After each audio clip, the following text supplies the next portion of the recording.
Hey, how's everybody doing? Whew. It's been quite a day. I'm going to go through this real fast. I've made a commitment to put a video up every day, and I'm going to stick to that. Although today was probably one of the worst days of my life that I've had in a while. It started with going to my wife's sister memorial service. She passed away a few weeks ago, and they had their memorial service for her today.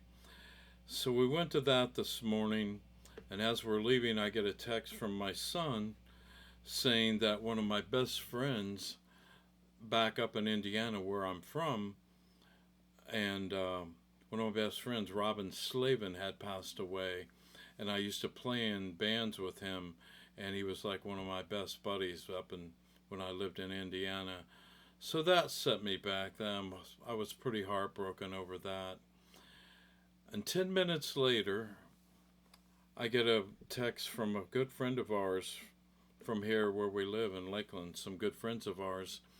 And their names are Nikki and Craig. And Craig was in a car wreck about 6 days ago, and he had been in a coma ever since the wreck. And so I get a text 10 minutes after I'd gotten the text about my friend up in Indiana passing. And Nikki texts me and says he's gone, he's passed away. So it's been one of those days for me.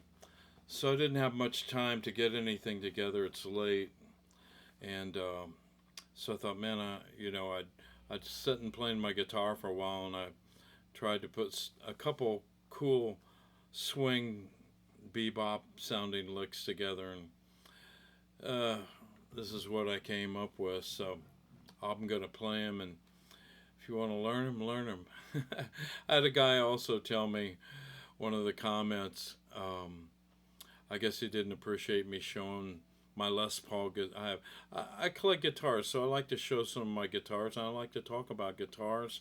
I like to talk about gear, but I'm almost timid and shy to talk too much because you get these guys, and his comment was, "Just shut up and play."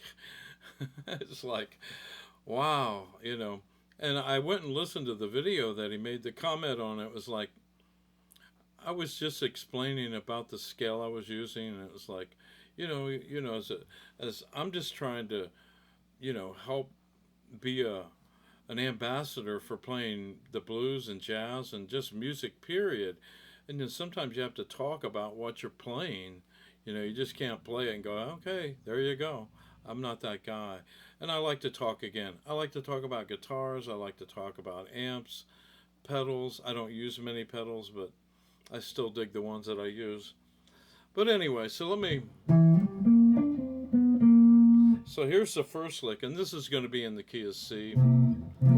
You'd play this over a C7, C13, C9, So let me play the first lick.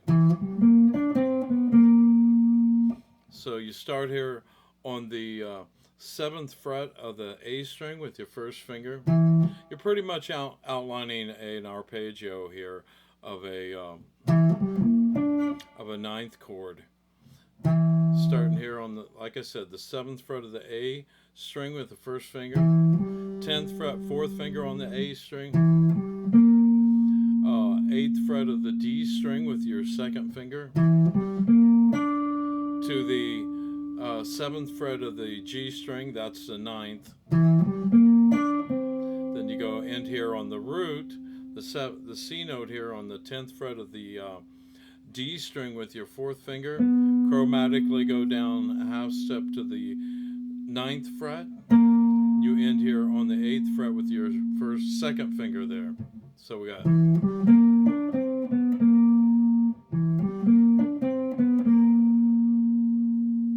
So then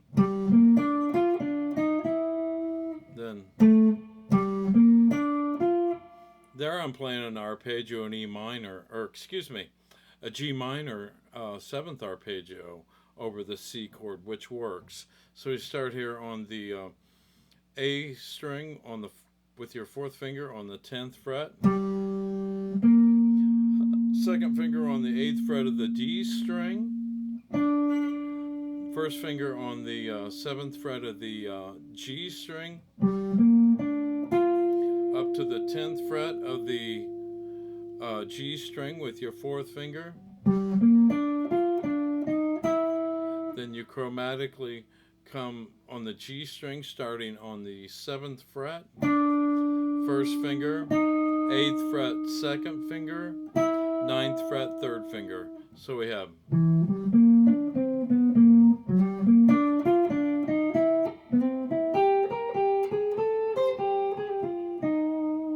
then I think I did something like, you know, I was just on my couch playing while I was watching some TV. That's where I make up a lot of these licks. And again, I say I make these up. I hear all these people play these licks, and you know, they've probably already been played. That's how I feel. I know it's a silly thing I say, but it's probably true.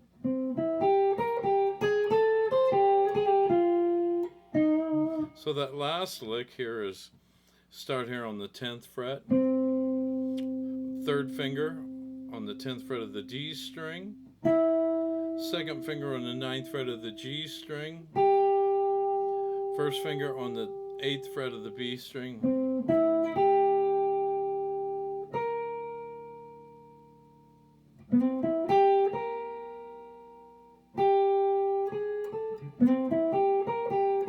yeah, up to the 11th fret with your 4th finger on the B string, then come back down to the 8th fret of the B string with your 1st finger, chromatically work up to the 9th fret, 2nd finger, 10th fret of the B string with your 3rd finger, so we have, then you go to the 8th fret of the high E string 1st finger, then roll that finger up to the 8th fret of the B string. Then you do a pull off from the 9th to the 8th fret with your 2nd and 1st finger on the B string. Then you come down here on the G string, 10th fret, 3rd finger, down to the 8th fret, 1st finger. So, and that should take you to the 4 chord there. So we got,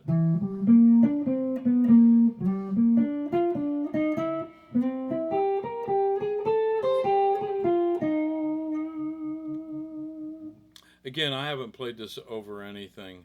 I was just hearing this in my head, these, and using the arpeggio idea to come up with these licks.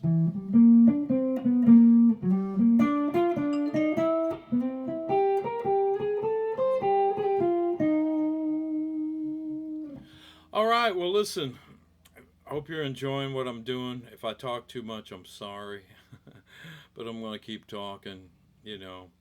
If I want to say something about an amp or a guitar, I'm going to say it. And if you don't like that, I don't know, move on. I don't know. I don't like to be like that, but I just do the best I can with what I have. And but anyway, if you like what I'm doing, hit the subscribe button, hit the like button, you ring the bell, and listen. Y'all have a blessed evening, and hope to see you soon. Thanks for watching my video. Appreciate it.